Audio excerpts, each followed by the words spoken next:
Et surtout sportivement, on le dit à chaque fois avec Ross, forcément ça va être les débuts de John Jones dans la catégorie heavyweight. Il n'a jamais combattu dans cette catégorie-là. Certes, c'est le plus grand, moins de 93 kilos de l'histoire du sport, mais il faut quand même une petite rampe de lancement. Et pour moi, Stipe Miocic, c'est le combat parfait pour lui parce que c'est quelqu'un qui est complet et qui n'a pas non plus le gabarit de Francis Ngannou. C'est vrai que là, vous pouvez arriver avec, on va dire, toutes les stratégies du monde, tout l'entraînement du monde, bah vous arrivez avec le mec qui fait 120 kilos, même plus. Le jour où il combat, il n'y a pas plus haut en termes d'impact physique dans cette catégorie des lourds. Et un Stipe Miocic, c'est quelqu'un, on va dire, pour moi, qui est la parfaite balance parce que pour John Jones, en cas de victoire contre Stipe Miocic, ok, on sait qu'il est prêt pour la catégorie reine. Alors que Francis, c'est presque trop haut, trop rapidement pour John Jones.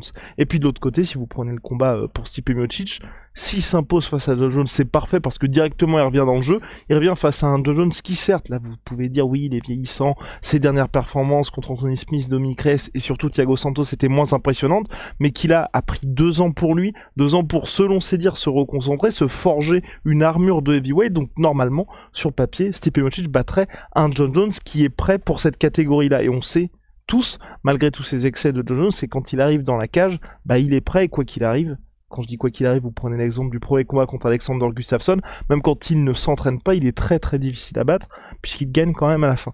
Donc pour moi, franchement, c'est un combat qui a du sens pour les deux, qui, en cas de victoire, bah, de part et d'autre, ça permettrait à ces deux gars de se replacer dans la course au titre, et puis surtout, tu vois, on va dire, ça n'entrave pas, à mon sens, l'avancée pour Cyril Gane, pour Tai Tuivasa, pour Thomas Spinal, parce qu'eux, ils ont d'autres options très intéressantes pour s'affronter entre eux, et où, tu vois, patienter tranquillement, et même en co-main event, tu vois, par exemple, un Tai Tuivasa Cyril Gane sur une carte comme ça, c'est parfait, parce que le vainqueur, il peut call out le mec qui va être en main event, ça vous apporte énormément de nouveaux fans potentiels, ou en tout cas des gens qui vous découvrent grâce à ce combat-là. Enfin, tu vois, pour moi, c'est pas...